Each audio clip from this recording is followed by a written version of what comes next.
Thank you for making work so much fun. I would be remiss if I didn't recognize the women's basketball coaches, sorority, and fraternity for their friendship and competition. Thank you to the giants of our game who I have admired: Pat Summitt, Jody Conrad, Gino Ariema, Seal Berry, Andy Landers, Muffet McGraw, Nancy Darsh, Kim Mulkey, Lisa Bluter, and Dawn Staley. I also want to thank the other coaches at Stanford who I have learned from and cheered for. When I first came to Stanford, it was very intimidating to be in the company of people like Dick Gould, 17 NCAA championships, Bill Walsh, Skip Kenny, but in fact they were welcoming, helpful, and supportive. Once I was walking into the athletic department following 5-time NCAA champion Dante Dedamonte, I thought to myself, if he can do it, I can do it. We did win a couple of championships, and later, in the same spot, I met Sadao Hadama, who had coached the gymnastics team. And I said to Sadao, what got into you winning? He said, Tara, I said to myself, if you can do it, I can do it. Working and learning alongside great coaches and great people like Mike Montgomery, Trent Johnson, Johnny Dawkins, Tyrone Willingham, Jim, who has it better than us, Harbaugh, David Shaw, John Dunning, Mark Marquis, Greg Meehan, Ann Walker, John Tanner, Lou Frew, just to name a few, has been inspiring. Thank you all for your support and encouragement. Another joy of working at Stanford has been watching and getting to know the accomplished student athletes in other sports. Once during a rainy winter week, a young man asked me if he could putt on the side of the court. You guessed it, Tiger Woods. During the pandemic, I got to swim in a lane between Olympians Simone Manuel and Katie Ledecky. Talk about humbling. I've rebounded for Mark Madsen and led Andrew Luck and Christian McCaffrey and the football team onto the field as their guest coach. Most importantly, I want to thank all of the women I have coached at Stanford. I admire and respect the dedication that our student athletes have to excellence in the classroom and on the court. As their coach, I have aspired to help each player get to a place they couldn't get on their own. I've wanted to be a coach that I would want to play for. Someone who works very hard to give our team the best chance of being successful, along with a person who demonstrates empathy and compassion. Through the game of basketball, I have taught the importance of teamwork, hard work, discipline, determination, unselfishness, and resilience. I've had many former players tell me the demands of playing basketball have helped them be successful in their careers. Most importantly, I've wanted our team to have fun and be great teammates. Our players have been inspiring and motivating. When I asked the 1990 team members to write down on an index card, what is your contribution to the team? Walk-on Angela Taylor, who rarely got in the game, wrote, "Spread sunshine." We won the NCAA championship. When I asked Chris McMurdo, an incoming freshman, as we drove onto campus, on Campus Drive, what are you thinking about? Instead of the expected answer, she said, I want to make a difference in this world. She's a doctor now. When our national team was in Ukraine in January, our bus was leaving for the airport at 3:30 a.m. As we boarded the bus, 12 to 15 women, shivering in thin coats, were begging. Everyone, including me, walked right by, ignoring them. Not Jennifer. She reached in her pockets and gave them her money and then opened her suitcase and gave away her clothes. Everyone on the bus followed Jennifer. After losing, arguably, the toughest game ever to Old Dominion in 1997, the players were inconsolable. Jamila Weidman commanded the room, "Pick your heads up. I would rather lose with you than win with anyone else." Later, after a very tough loss to UConn in the national title game, Jane Appel emotionally told me she didn't want to take her uniform off because she knew she would never put it on again. I have so many stories of how the people I have coached have motivated me, influenced, and inspired me. I have learned so much from each player. I'm eternally grateful for having them in my life. I am incredibly proud of the Stanford sisterhood.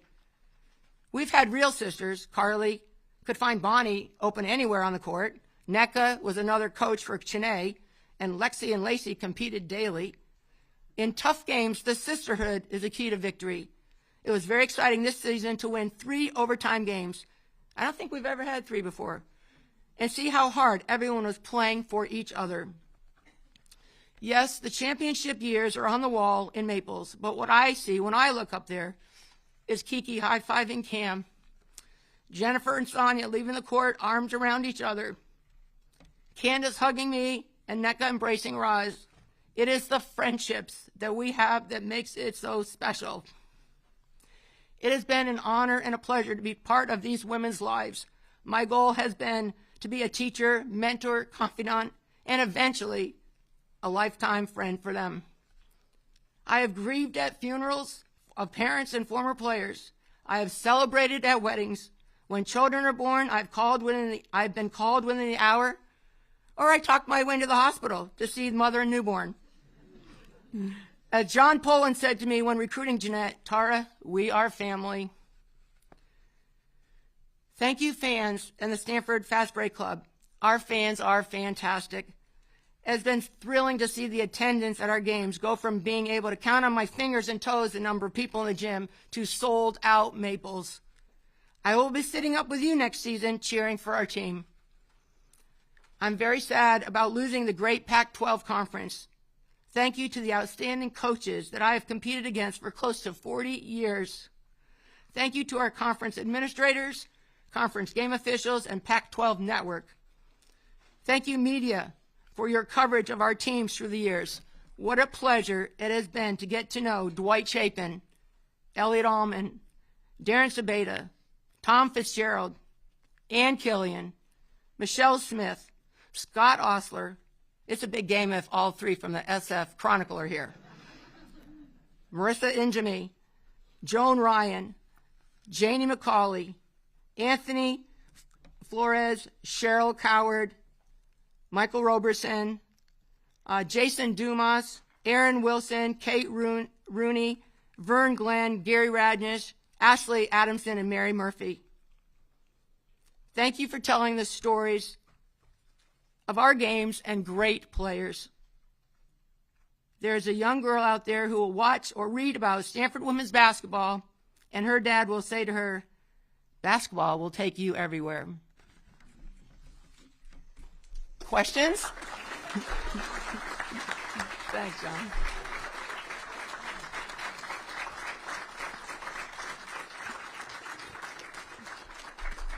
We'll now open it up for questions. Please raise your hand, and we'll find you. We have mics on both sides of the room. A reminder to introduce yourself and include the media outlet you are representing. Thank you. We'll start with Michael over there on the left. All right, Mike, thanks for that, mentioning my name. Michael Robertson, an African-American athlete. So, Tara, as I told you before, when you recruited Sonia from my hometown, I was like, I love this woman.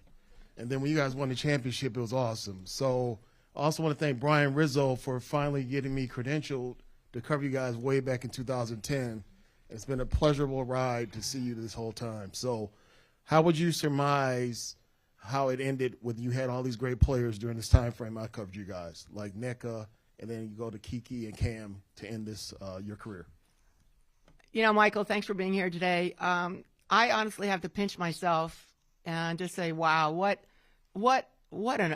a ride, what incredible opportunity to be coaching at Stanford, working here, and to coach the outstanding young women that I get to coach. And I got as you can imagine, my phone blew up, text from Chanae, Nneka, Roz. It's just, I can't imagine a better life. We'll go to Michelle next over here on the right, and then Vern on the left. Hi, Michelle Smith from The Next Star. Can you take us through your decision process, how long you've known that you were going to make this announcement, and what the tipping points were for you? Well, you know, I went into kind of this year extremely motivated. We had a motto, best year ever, and it's been a fantastic year. And I just really wanted to enjoy every practice, every game, and after every year, I really evaluate it. I probably retired at least 20 times in my mind, you know. I mean, it's hard work. You are exhausted after the season. And so I wanted to give myself some time when our season was finished and just really, make sure I knew that this was what I wanted to do. So, but the time has felt right. I want to just say that it has nothing to do with going into the ACC. That was a motivator to want to stay to play that competition because I think it's going to be a great, great league. But, my mom is 97 this year, and I think just wanting to do things that maybe you just, want to do in your life, and you realize that, this is not a dress rehearsal. This is your real life. And I feel like basketball coaching has changed a lot over the 40 years, as you can imagine. But now it is an incredibly 24/7 job. And even if you're on vacation, I might be water skiing at the lake, but I'm on the phone recruiting. I've got, a 4 o'clock call, 4:30 call, and sometimes it's just you're ready. And I just felt I'm ready. I never really thought I would be. I kind of just felt like maybe I would, kind of just keel over on the bench. But, I just, because I love it. I love it. I love it. And I told our team this yesterday that the hardest part is that this year's team made it really hard. Just such great young women, hardworking. Did we want to go further? Yes. But what a ride. And I've coached teams before that, we have gone further and you're still looking forward to next year, so it kind of just came together. Vern? Coach. Hi, Vern. Hi. This is strange. Anyway, do you go through maybe like a personal checklist? I mean, when you decide to do this, do that? Because they say you want to leave, but you want a little left in the tank. So for you, I mean, was it a matter of that before you said, okay, adios? I feel like I tried to put everything into it this year that I could. And, again, I thought, and for me, walking out of Maples after the big game that we had at Iowa State, we couldn't play another game in Maples. And I just said, if this is my last game, damn, this is fun. This was an awesome game. And, I just said, I feel that it's time. But I will say that I feel like I can contribute more to Stanford and to our athletic department. And I hope that, whether it's an ambassador type of job or advisor, consultant, one of the things that I did this year, I think that was really helpful, was I had a coach, and I think I could be a good coach for some other coaches who just maybe need some perspective. And so I don't feel like I'm in the reserve tank. I've still got a lot of tread. Ann over here front, right? Hey, Tara. Hi, Ann. Sorry about the quick press conference, Ann. I know. I had a martini before I found out you retired. It was kind of put me under the gun there. You retired on the day that a huge landmark happened. We learned that the women's game not only outdrew the men's game, but trounced the men's game. I'm just wondering what you can say about stepping away, not that you're stepping that far away, but stepping away when the game is at this point that it is. And it is so thrilling to see the support for women's basketball. When I come in this room and look around this room, there's more people in this room that were at our first game. And the support for women's basketball is just growing, and for basketball in general.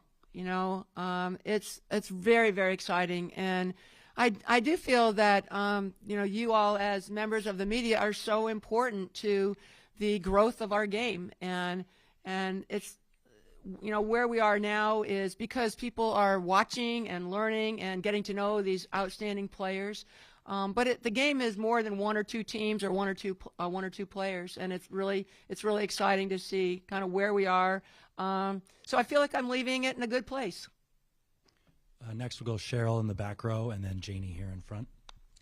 Cheryl Coward, hoopfeed.com. First of all, I just want to say thank you for all you've done for the sport, for being a beacon for women's basketball and women's sports in general. Thank you, Cheryl. Thank you very much. And kind of to follow up on Ann's question, when you first came to Stanford and you thought about, your dreams for women's basketball and compared to where we are now, what are some things maybe you thought in your wildest dreams may have never come true, or that they did come true? And what are you looking forward to sitting back in the future for the growth of the game? Well, obviously, I never really played growing up except for having the best ball, so the boys had to let me play in their games, or I'd be out shooting by myself, and I would be dreaming about what is happening for these women now, going to a full stadium, being on television, just all the excitement that is part of the game now. So but I even as a young girl, I could see it, and I always believed in it, and that's kind of maybe why I went into basketball and have been able to do what I've been able to do. But I really had a vision as a young girl that this is going to be something really exciting. And, going to the Olympics, and we had, 40,000 people at our game there, the, television coverage. We're just scratching the surface of not only how good we're going to be, but just how exciting it is going to be. Let's double the numbers. Go to Janie in front. Hi, Tara. Janie McCauley from Associated Press. Thank you. I'm going to keep it at that because I want to keep myself calm and collected here. But Tara, this is a unique situation where you know who will replace you, and it's Kate Pay, and I think that's says a lot for what the relationship you've had with Bernard. But what does that mean to you? The fact that the program won't go through a drastic overhaul and change, and your staff will largely be intact, and you have someone who's been there up next to you for 17 years and played for you. I mean, that's pretty unique and special. It is. Thank you, Janie. When Bernard said I was his security blanket, I'm thinking Kate's been my security blanket. So Bernard's just a different blanket. Kate is going to be awesome. I've loved working with Kate. She's brilliant, hardworking, is a great communicator. She loves Stanford and loves the players here at Stanford. No one will outwork Kate. And I think a lot of, she's paid her dues. She's had opportunities to be a head coach other places, and she has been incredibly loyal. I just cannot say enough good things about her. I want to be back up here and have a chance to say more when it's her day.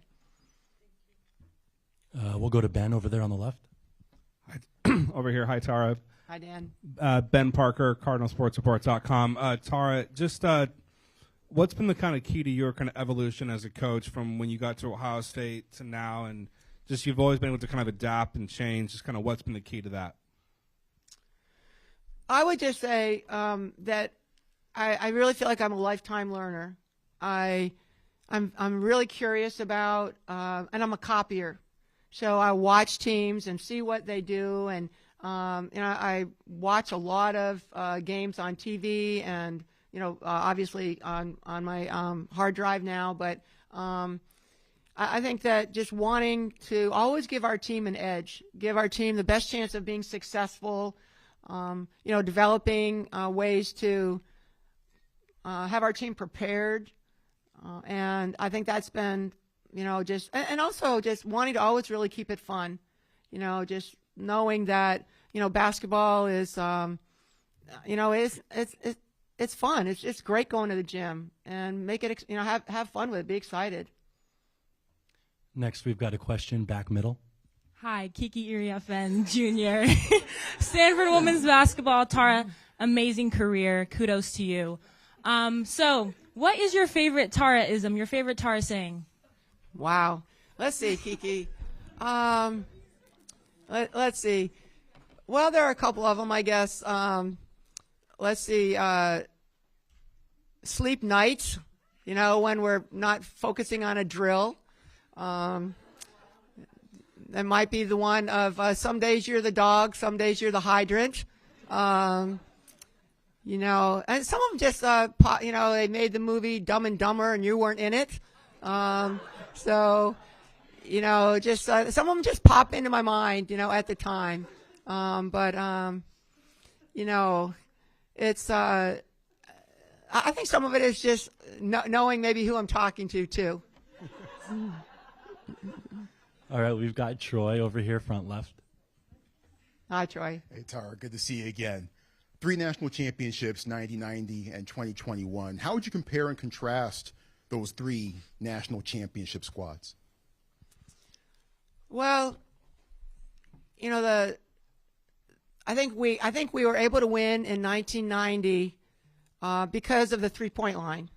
When the rules changed and the 3-point line was adopted, that became more our style of basketball. We weren't like this big, kind of inside team, but we were more of a shooting team, and that's where I think Jennifer and Katie kind of led the way. Sonia Henning, we had real good perimeter shooting. We took advantage of the 3-point line in both of those years. And then in I think one of my players, Stacey Parsons, says just have a kind of an emergency, and Stanford will win. Like we had the earthquake in 1990, and then we have the pandemic in 2021. So, during the pandemic, I think our team had incredible focus, and just we were really ready for winning that. Now, I think we probably could have won 15 other times. We had teams that were at the Final Four, and our team that lost to Connecticut, that had a chance. I think the hardest loss ever was Old Dominion, where we had a great team. And, a player like Kate Starbird was that kind of electrifying player, like a Caitlin Clark. But it was, those sometimes the stars just have to be in alignment in those years that they were. But I don't know that those teams were necessarily like head and shoulders above any of the other teams that were, Final Four contenders. And they just sometimes the ball bounces right. We win against Arizona. That ball was in the air for a long time. Remember that, Hannah? So, but we were able to pull it out. All right, next we've got Alex here, front right. Hi, Tara. Alex Hi, Simon Alex. from SF Gate. Obviously, you're still going to be involved, according to the press release, in Stanford in some capacity. As you make this decision now, how much do you still want to be involved in the sport of basketball? But on the converse end, what things are you looking forward to getting to do that coaching hasn't let you do in that regard? Well, I think that I don't feel like I want to just become a hermit or drop off. But I'm also I also part of the decision is so that, as an example, I play bridge with my mom every day, and I'm going to start studying, so I'm a little better, more competitive with her. But I want to do other things, But I do want to be involved with this great game of basketball that I have been part of. This has been my whole life. I asked the group yesterday, I've been in coaching for basically, not counting my sister's year, but 48 years as an assistant or head coach. And, this is what I know, and I love it. But I really, I feel like I love Stanford too. So that if I have an opportunity to, be a mentor and someone that can, help with whether it's a transition or, with things at Stanford. I speak at a lot of things all over campus. I want to be involved, but it'll be a balance. When you're a coach, and I think Kate might have woken up a little bit feeling differently. It's like you're on 24/7, and I'm ready for just maybe just the 7, not the 24. Any other questions? Troy? We'll start with Troy and then go to Vern. Yeah, you may have hinted at this a little bit, but 1,216 wins, tops in all the land. How hard is it to win one game? Well, I remember my very first coaching game at Idaho, and it might have even been an overtime game. John could check on it, or it might have been, but I remember it was a really close game, and a team came over, and I said, okay, we were up. I think we were up 3, and the other team had the ball, and I just said, all right, so all we got to do is let's play great defense and not foul. We went out, fouled, they hit the shot, and it was overtime. I said, well, this is going to be harder than I thought. Coaching is hard work. but it is incredibly rewarding. And I think I just love coming to the gym. I will admit I think I enjoy practice more than the games, and I will say that I hate losing more than I enjoy winning. I'm probably someone that looks at, well, what could we have done better? And no matter how we played, try to think about that. But it's there's no better job. I mean, I've lived just a charmed life, and I'm so fortunate. Vern? Yeah, Coach, just following up on your mom. I mean, I know you've got these bridge games in front of you. What did your mom say when you called her and you told her? Well, I told our team before I told my mom, because I was afraid my mom might tell someone and they would post it, and I wanted something that was really important to me. My mother doesn't know how to post very well, and what was really important to me was that our team did not hear it by a rumor or whatever, and they would hear it from me. And then last night after we met with the team, I thought I'd better call my mom, and so I did, and she was very excited, and that I'll get to spend more time with her. I didn't tell her that I was going to really start studying the bridge game, though. Mike, over here on the left. All right, Coach. Not trying to be controversial, but do you feel somewhat bittersweet that you won't get to see Kiki's senior year? I will see it. I told our whole team that I'm not leaving. I will be here, very present for them.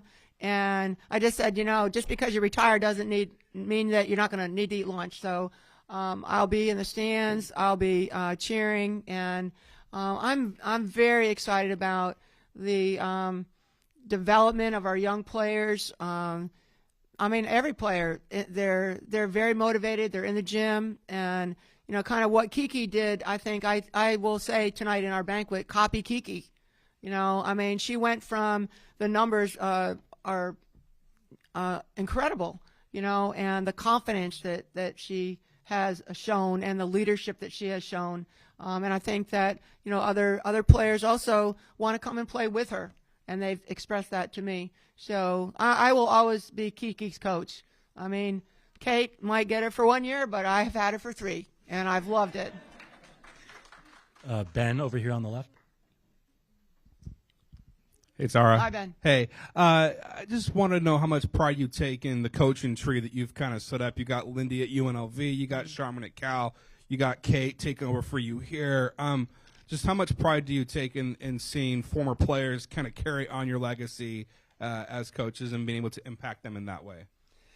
Well, maybe if I was coaching somewhere else even, I mean, because some of these people that could have been great coaches are doctors and lawyers and professors, but they're I'm very proud of all of the coaches that I've worked with, whether it's been assistant coaches or, head coaches. And we do have a really strong Stanford sisterhood. And that is something I take tremendous pride in. And, even like in the WNBA, a lot of, the players, we've had I think about 30 players go to the WNBA and more even playing overseas. And, the fact that, again, my phone last night just blew up with former players texting me and calling. And that's why you do it. It's to have the relationships that you have. And sometimes they don't understand it as it's happening because as coaches, we are hard on them. We are very demanding. But only to see them be really successful. Got time for one more?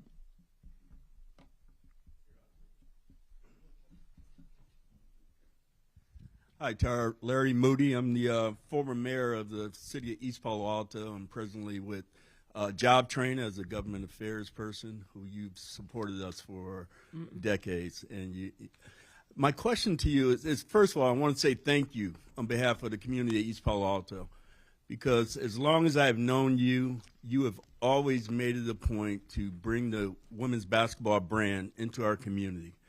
I can't think about the numerous clinics that Stanford Women has conducted in our community, and you've given us a platform right, for our women to talk to the women of Stanford and to really inspire them in so many different ways. Obviously, Markeisha Coleman Right. landed in your locker room, and we're so grateful to that. Talk about the motivation to make sure that your student athletes had an opportunity to see another community in the way that you presented us. Well, thank you for coming today. And, whether it's, through Job Train, which I've been part of their board and, really admire the work they do. But our team with Jennifer and Sonia and Katie, we used to go over to Annetta Hair Center.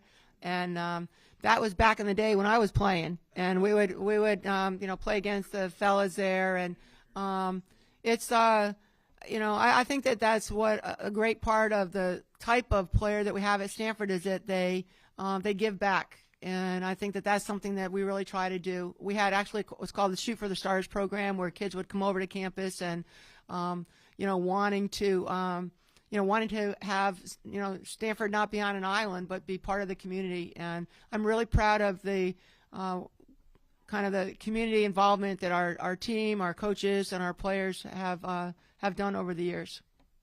And last question right here to Janie in front. Tara, you just mentioned 10 years ago you seriously considered it. Mm-hmm. That was John Arriaga you had the conversation with. Right. Where I'm glad I didn't, though. That's what I'm following up on. What did you take the summer off? I did. Fully? I mean, did you do what did you do that summer? I did. I listened to John, and I had permission from Bernard to basically take the summer off. And I think some of it was, it's not just that 1 year, but like in doing the Olympics, your work, I'm coaching a summer team, winter team, summer team, winter team. And it went on for about 10 years, and then it just caught up with me a little bit. And I think I was just, sometimes you go through some tough, rocky roads with teams, and I was just worn out. And John gave me great advice, and he it really helped me a lot. And I had obviously the help of assistant coaches that allowed me to do that. It's almost like a sabbatical that professors would take, and it was awesome. And so then that really kind of gave me a lot of energy. And a lot of coaching is about having a tremendous amount of energy, and you have to bring it every day. And I'm so, again, when I go to the gym, it's, I have great coaches and staff that are energizing and upbeat and positive, and our team is that way too. And that's what made it so much fun this year. Water skied, read books. I water skied. Anything but basketball, really? I did. I water skied. I sailed. I spent time with my family, and it recharged the battery. There's really no right now. There's really no one of the hard things I think in coaching for both men and women. There's no work-life balance, and maybe as reporters you feel the same way, but it's really challenging, and so I really felt like for me, if I can't give our team 100%, then I know someone else can, and they deserve that. But this year I did, and I'm really excited about the year we had. And last thing on this, did you go into the summer saying, okay, if I take this time off, I will return, or did you leave it open? No, I didn't leave it open. I was coming back. Okay, thank you. All right. Thank you, Tara. Thank you all for being here. Thank you all very much.